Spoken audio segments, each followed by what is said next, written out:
This is parliamentary dictation number 1 and the dictation speed is 140 words per minute. Ready?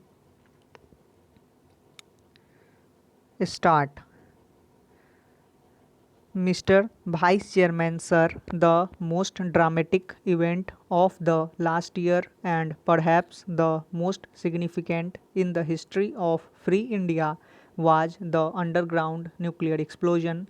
The President's address has taken due note of this event, and the President has rightly congratulated our nuclear scientists and engineers on this important achievement.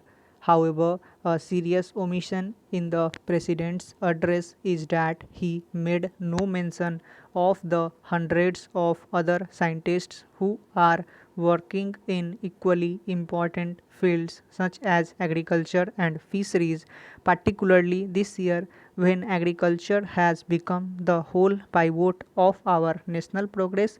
I would have liked the President to have made at least a mention of those dedicated scientists and technologists who have been doing brilliant work for the development of our countryside.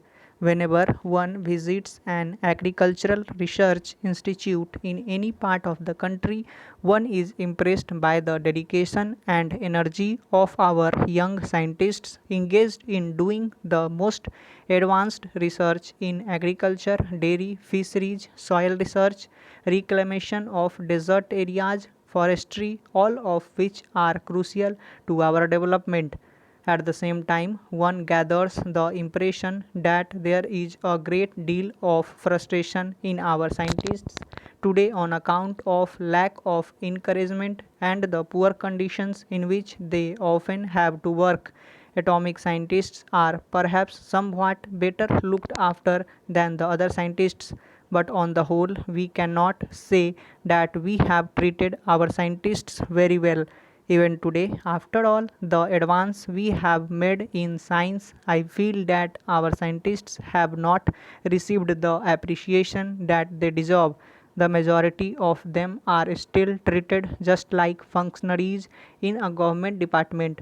Poor salary, indiscriminate transfers, promotion of people merely according to seniority and not on the basis of merit or special experience. These are the complaints that I have heard from scientists whenever I visited any of our leading scientific institutions.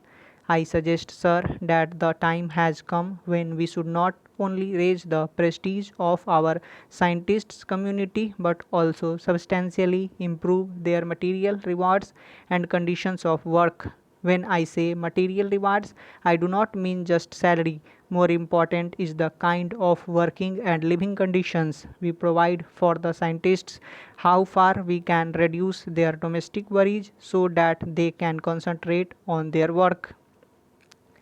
It should not be beyond the means of our government to provide our scientists cheap housing, special educational facilities for their children, concessional travel facilities, and so on.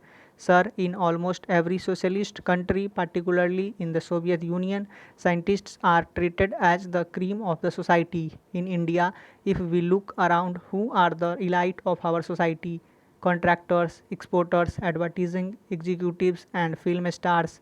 When you think that, after all, what our exporters and businessmen sell are largely the products of our brilliant researchers, it seems great injustice that those who sell the products should get most of the benefit and very little goes to those who have developed the products. Therefore, sir, it all comes down to the question of the kind of values which we have to set in our society.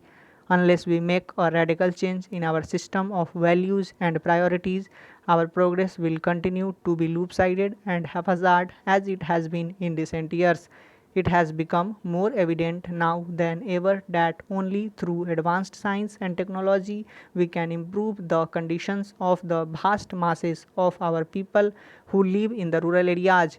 While I do not deny that but traditional occupations and cottage industries should continue to be an integral part of our rural life, we can at the same time transform the economy of our rural areas by bringing modern science into these regions. Rural electrification, medical care, school, modern methods of agriculture, cheap housing, dairies, and fisheries, all these things can be brought to the rural areas if we make the best use of our scientists and if we organize our efforts in such a way as to spread scientific knowledge to the rural population and also provide them facilities to use this knowledge.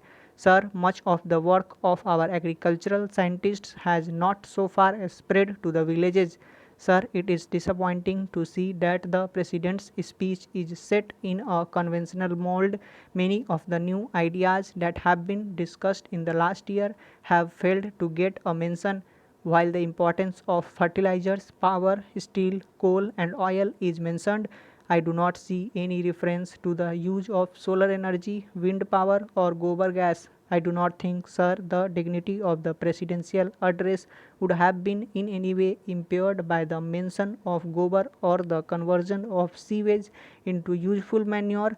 These, I submit, are the new tools by which we can raise the standard of life of our people living in our villages.